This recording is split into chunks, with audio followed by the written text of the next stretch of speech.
வெற்றிவேலை மட்டுமே பாட விரும்பி வந்தாரே. குருவாய் வந்தமர்ந்து திருவாய் மலர்ந்து பாடும்போது வார்த்தையால் வடிக்கும் பாவம் கண்டு பஞ்சபூதங்களும் பசியாறி செல்லுமாம் என கேள்விப்பட்டோம் யாம். நாட்டும் திறமையால் நல்கும் சொற்களால் அமுத பேச்சால் வண்ணமாய் திருப்புகளை வளர்த்து வனப்புடன் பாடச் செய்தார்.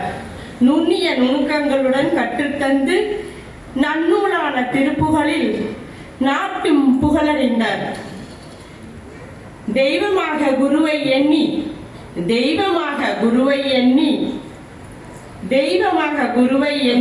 அன்றலே ஒளிர்வான ஒப்பனையுடன் ஓதுகின்ற குருவிற்காக அவர் வழி நடக்க எண்ணி உளி கொண்டு தன்னை செதுக்கிக் கொண்டு போற்றிடுவோம், சிகரம் தொட வைப்போம், நூற்றாண்டு கொண்டாடுவோம். வாய்ப்பளித்தமைக்கு நன்றிகள். அக்னி சேஸ்திரத்தை குளிர் தேசத்திலிருந்து வந்த அன்பர்களும், அதாவது பூனால நாங்கள் எப்படியெல்லாம் இருந்து வந்தோம் தெரியும். வர்ண பகவானின் வதைப்பில்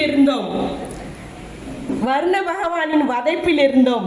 தடைகளை தாண்டி படை வீரனை